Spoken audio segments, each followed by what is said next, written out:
श्री स्वामी समर्थ. जय जय स्वामी समर्थ. नमस्कार मैत्रिणींनो, स्वागत आहे तुम्हा सर्वांचं पुन्हा एकदा माझ्या या नवीन व्हिडिओमध्ये.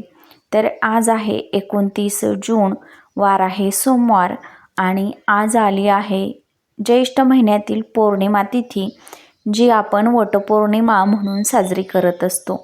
प्रत्येक महिन्यात पौर्णिमा तिथी ही येत असते, पण प्रत्येक पौर्णिमेचं महत्त्व हे देखील खूप वेगवेगळं असतं. या वटपौर्णिमेच्या दिवशी माता सावित्रीनं आपल्या पतीचे म्हणजे सत्यवानाचे प्राण यमदेवांकडून परत आणले होते आणि म्हणूनच हा दिवस वटपौर्णिमा म्हणून साजरा केला जात असतो. हा सण सुवासिनी महिलांसाठी अतिशय महत्त्वाचा आणि पवित्र शुभ मानला गेला आहे आणि म्हणूनच आपल्या पतीला दीर्घायुष्य लाभावं, चांगल्या आरोग्याची प्राप्ती व्हावी यासाठी हे व्रत सुवासिनी महिला अगदी मनोभावे श्रद्धेनं करत असतात. वडाच्या झाडाची पूजा करत असतात आणि आपल्याला अखंड सौभाग्याची प्राप्ती व्हावी यासाठी प्रार्थना करत असतात. आणि पौर्णिमा तिथी ही माता लक्ष्मीला समर्पित असते, भगवान श्रीहरी विष्णूंना समर्पित असते. या दिवशी जी पण व्यक्ती भगवान श्रीहरी विष्णूंची सेवा त्यासोबतच माता लक्ष्मीची सेवा करते, त्या घरामध्ये कधीही कशाचीच कमी पडत नाही. त्या घरामध्ये माता लक्ष्मी अखंड वास करत असतात. इतकं महत्त्व या पौर्णिमा तिथीला आहे आणि ही पौर्णिमा वटपौर्णिमा असल्यामुळं या पौर्णिमेचं महत्त्व हे आणखीनच वाढलेलं आहे. आणि म्हणूनच अशा या पवित्र दिवशी आपल्याला कोणतीच सेवा करणं जमलं नाही तरीही चालेल, आपल्याला गाईला ही वस्तू खाऊ घालायची आहे. यामुळं आपल्याला अखंड सौभाग्याची प्राप्ती होईल. त्यासोबतच आपल्या सर्व इच्छा मनोकामना या नक्कीच पूर्ण होतील. आपली सर्व अडलेली कामं हळूहळू मार्गी लागतील. कामामध्ये येणारे अडथळे हळूहळू दूर व्हायला लागतील. आपण जे पण कष्ट करतो, मेहनत करतो, तर त्या कष्टाचं योग्य ते फळ तुम्हाला प्राप्त होईल. त्या कष्टाला, मेहनतीला तुमच्या नशिबाची, भाग्याची साथ मिळेल आणि तुमची प्रत्येक इच्छा मनोकामना ही नक्कीच पूर्ण होईल. तर अशी कोणती वस्तू आहे तर ती गाईला आपल्याला खाऊ घालायची आहे, याची संपूर्ण माहिती आपण आज या व्हिडिओच्या माध्यमातून पाहणार आहोत. त्यामुळे तुम्ही हा व्हिडिओ कुठेही स्किप करू नका, अगदी शेवटपर्यंत नक्की पहा. चॅनलवरती नवीन आला असाल तर प्लीज चॅनलला सबस्क्राईब करा. चला तर मग अशा नवीन सुंदर व्हिडिओला सुरुवात करूया. तर तुम्हा सर्वांना माझ्याकडून वटपौर्णिमेच्या खूप खूप शुभेच्छा.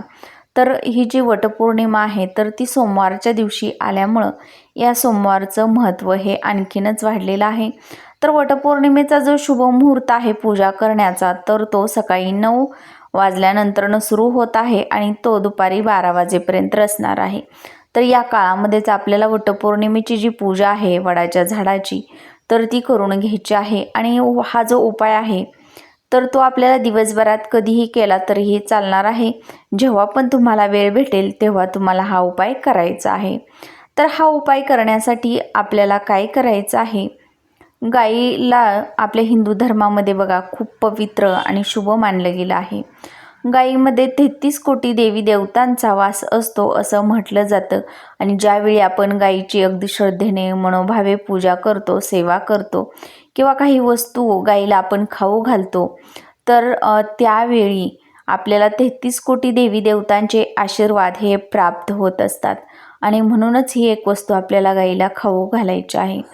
तर आपल्याला काय करायचं आहे, एक स्वच्छ ताट घ्यायचं आहे. त्या ताटामध्ये एक दिवा ठेवायचा आहे, हळदी कुंकू, अक्षदा, फुलं, त्यासोबतच एक पाण्यानं भरलेला तांब्या हा जो आहे तर तो आपल्याला पूजेसाठी लागणार आहे. तर आपल्याला काय करायचं आहे, आपल्याला जाताना बरोबर थोडीशी चणा डाळ भिजवून घेऊन जायचं आहे. त्यावरती आपल्याला एक गुळाचा खडा ठेवायचा आहे, 1 वाटीभर डाळ घ्यायची आहे. किंवा अगदीच जर तुम्ही तुमच्या घरामध्ये पुरणपोळी आज बनवलेली असेल तर पुरणपोळीचा नैवेद्यसुद्धा तुम्हाला त्या ताटामध्ये ठेवून घ्यायचा आहे.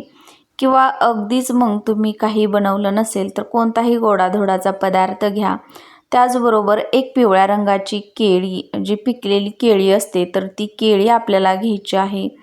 आणि त्यासोबतच बघा आपल्याला जर या दिवशी गाईला हिरवा चारा खाऊ घालणं शक्य असेल तर हिरवा चारा आपल्याला घेऊन जायचा आहे. तर या सर्व वस्तू आपल्याला बरोबर घेऊन जिथं पण गायी असेल तर त्या ठिकाणी जायचं आहे. तिथं गेल्यानंतर गायीची आपल्याला पूजा करायला सुरुवात करायची आहे. तर गायीची पूजा आपल्याला गायीच्या शेपटीपासून करायला सुरुवात करायची आहे. गायीच्या शेपटीला स्पर्श करून आपल्याला त्या शेपटीला हळदी कुंकू हे जे आहे तर ते लावायचं आहे, अक्षदा व्हायच्या आहेत. नंतरनं गायीच्या पुढच्या 2 पायावरती आपल्याला पाणी ओतायचं आहे. पाणी ओतल्यानंतरनं गायीला परत एकदा हळदी कुंकू, अक्षदा व्हायच्या आहेत, फुलं व्हायची आहेत, गायीची आरती ओवाळून घ्यायची आहे. आणि नंतरनंच आपल्याला हा जो हिरवा चारा किंवा 1 वाटीभर भिजवलेली चणा डाळ किंवा जर पोळी तुम्ही तुमच्या घरामध्ये बनवलेली असेल तर ती 1 पोळी तुम्हाला गाईला खाऊ घालायची आहे. तर ही जी खाऊ घालत असताना पोळी तुम्हाला जी आपला जो उजवा हात आहे तर त्या उजव्या हातानंच आवर्जून खाऊ घालायची आहे. आणि जर तुम्हाला शक्य झालं तर तुमच्या पतीच्या हातून तुम्हाला आज आवर्जून या 3 वस्तू ज्या आहेत तर त्या गाईला खाऊ घालण्याचा प्रयत्न करायचा आहे. त्यानंतरनं दोन्ही हात जोडून गाईला नमस्कार करायचा आहे. तुमची जी पण इच्छा आहे तर ती पूर्ण करण्यासाठी गोमातेकडे आपल्याला प्रार्थना करायची आहे. कारण की गायीमध्ये 33 कोटी देवी देवतांचा वास असतो आणि म्हणूनच गाईला खूप पवित्र मानलं गेलं आहे. गायीची जर सेवा केली तर आपले सर्व पापकर्म जे आहेत तर ती नष्ट होत असतात आणि म्हणूनच आपल्याला गायीची अशी सेवा करायची आहे. या 3 वस्तूंपैकी एक तरी वस्तू तुम्हाला आजच्या दिवशी आपल्या पतीच्या हातून आवर्जून गायीला खाऊ घालायची आहे. असं केल्यानं आपली प्रत्येक इच्छा मनोकामना पूर्ण होत असते. आपल्याला अखंड सौभाग्याची प्राप्ती होण्यासाठी 33 कोटी देवी देवतांचे आशीर्वाद हे प्राप्त होत असतात. तर माहिती आवडल्यास व्हिडिओला लाईक करा, शेअर करा आणि चॅनेलवर नवीन आला असाल किंवा पहिल्यांदाच भेट दिली असेल तर प्लीज चॅनेलला सबस्क्राईब करा.